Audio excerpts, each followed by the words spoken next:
have been done that showed that it worked. But nobody had shown if you could actually take this and put it in the whole country and change the overall mortality of a country. So people have done little studies in little villages, and the big criticism was, well, that's really great, but can you do that countrywide? So we got the idea that we should try and do that. And what we said to ourselves was, we need to do it in a country that is English speaking, because I'm too slow to learn another language. And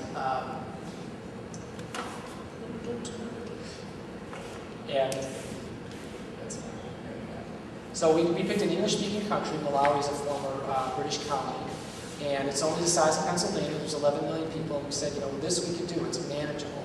And so we approached the Gates Foundation, and we said, here's our idea. We're going to go to all the hospitals, health centers in Malawi. We're going to teach them how to diagnose and treat pneumonia. We're going to make sure the antibiotics are there, and we're going to prove that this works. And they bought it, and they gave us really only $5 million for 5 years, and that was enough.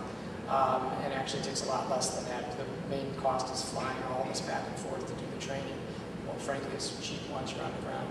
And I'm going to show you the data on that, but that's one of the things that I ended up working on. I'm not going to, by any means, go through all my slides now, because if I do that, we'll be here all night. So what I am going to do is go quickly and try and pick those that I think are important highlights. And if it seems like I'm going long, stop me. Or if I see you nodding off, you know, I went to seminary and I preach, and so I can tell when the congregation is totally lost. I know I'm in trouble. But you guys aren't Presbyterians, I can tell, because you're way too emotional. Okay, so can overly fed, comfortably clothed, luxuriously housed persons understand poverty? So can any of us really understand poverty? These are some of the data. These I've already given you, so I'm going to go really fast. But the idea is that we do advertising. And the idea here with advertising, I don't know if you have to, how much you have to work on it. It looks that's that. Don't sweat it. What this does is this creates this weird discontent. It says Microsoft PowerPoint has stopped working.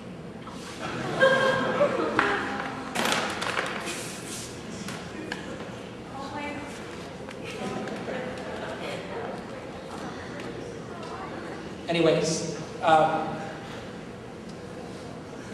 so we showed you the data, we talked about what we did and what I do.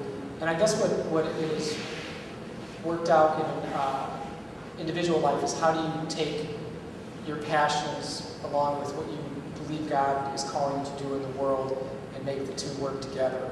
And for me, that has meant, I think it'll work. Just leave it down there. I'm going to try and go quick. Okay, so we know we're rich. Okay, I think all of us understand that. There's also extreme poverty in the world with 1.2 billion people living in poverty, which means $1 a day existence. More than 800 million are malnourished, and malnutrition causes more than half of all childhood deaths. And so the questions that I think swirl and most should swirl in Christians' minds is maldistribution of wealth the problem, or is there a lack of resources or wealth? Is wealth a finite resource? One of the things I think that I don't like, that Christians sometimes do, is the idea that wealth is really finite, and that if one person has some, then somebody else has to have less. I don't think that's entirely true. Now, if one person hoards and doesn't treat the other with justice, then in fact there will be maldistribution. But I think just observation of the world, all of us would readily admit that there is more wealth now than there was 200 years ago.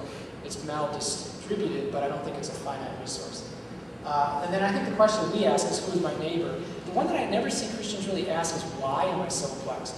We always ask, why am I having such a bad day? Why is it, why my boyfriend dropped me? Why my girlfriend dropped me? Why my class did this? Did you ever wake up and say, wow, why is it that I'm in America at a good university and not some starving dirt poor kid in sub-Saharan Africa? I find myself, whenever my wife or kids say, why me? I always say, why not? So why shouldn't you suffer what most of the world does? So in 1960, 1/5 of the world earned 30 times, the rich earned 30 times what the poor did. And then it went up to 74 times. So we're getting richer and richer over here and poorer over here. This is the one that amazes me, and I see this in healthcare. 66% of US adults are overweight or obese. So here we have people in the world starving to death, and we have just gluttony going on. And right now in the US, we eat 500 calories per day more than the average US citizen did 20 years ago. And we're also 20 pounds heavier on the average. So that explains a lot. So let's sort of bounce back to Scripture. Remember the Lord your God, for it is He who gives you the ability to produce wealth. So at some level, all of this that's going on in America and Western Europe and Japan, it's not just America, but we'll harp on America, is a gift of the Lord. But we're pretty generous. I think this is the common response you'll get from most people. But the question I have is, are we? So the per capita is 38,000. In 2003, the U.S. government spent 0.14% of our GNP on foreign aid. Post-World War II, we spent 2.8%. So we give away less right now than we did in the mid-1940s by a long shot. So I don't, you guys can do the math on that, but that's about 20-fold less today than we gave then. And most people would argue that in the mid-1940s, the U.S. was not anywhere near as wealthy a country. So something's happened. But if you do a survey of Americans, like if I didn't give you these data and I said, what percentage of the GNP do you think the U.S. gives away in foreign aid? Generally, people give an answer that's 50-fold higher than is true. So we have this misperception that we're very generous people. And then evangelicals Christians don't really tithe. They give about 2.8%. So to say I tithe 2.8% is ridiculous because tithe is 1/10. So say I 1/10, 2.8. So nobody really tithes, or really not many people tithe, which is unfortunate. Pastor from the 1800s, it's an anomaly of modern life that many find giving to be a burden. Such persons have omitted a preliminary giving. If one first gives himself to the Lord, all other giving is easy. So if we really believe some of the songs we sing during worship, only you, Lord, nothing but you, Jesus, all that stuff, then we won't worry about the Palm Pilots and the laptops and the Lexus and all that. Each year, Americans, this is what I told you, we spend all this money on diets, we spend all this money on alternative medicine, and these numbers are from WHO, so these are not sort of made up. You can vaccinate all the kids in the world for $9 billion, assure no one suffers malnutrition for $10 billion, supply safe water for $50 billion, and you'd actually have some extra change left over to do general health care. So it doesn't take a lot. It wouldn't take a huge sacrifice in the U.S. We wouldn't have to sacrifice much of our lifestyle if we really wanted to do this. 80% of the world's evangelical wealth is in North America. So if you took evangelical Christians worldwide, we have 80% of that wealth, and we have plenty to bring about God's kingdom work on this earth. We just need to wake up. 11 million children die each year before they reach the age of 5, in most cases by easily preventable diseases. And what I learned in Africa, which I know we all would be aghast to think otherwise, but I think somehow we must believe this. But every child that dies is an emotionally devastating experience for a mother and a family. It's not like just because this mom has lost 3 kids that somehow she doesn't care about losing kids. She's devastated each time. That's 30,000 kids a day, which is 10 World Trade Center disasters. So that would be an analogy. What if every day you woke up and the headlines were 10 Twin Towers destroyed, 30,000 kids killed in the U.S.? I mean, of course it would catch our attention, but every day that happens in the world, 30,000 kids die needlessly. These are just some of the data about under 5 mortality. That yellow triangle is what the World Health Organization thinks we should be, and the yellow high line up above is what Africa is. So Africa is a big internet security. I tell you, man, technology okay.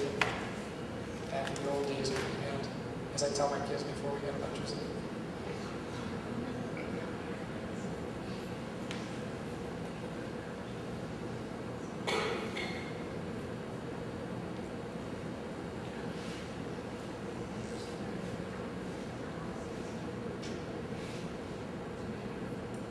Okay, more than that.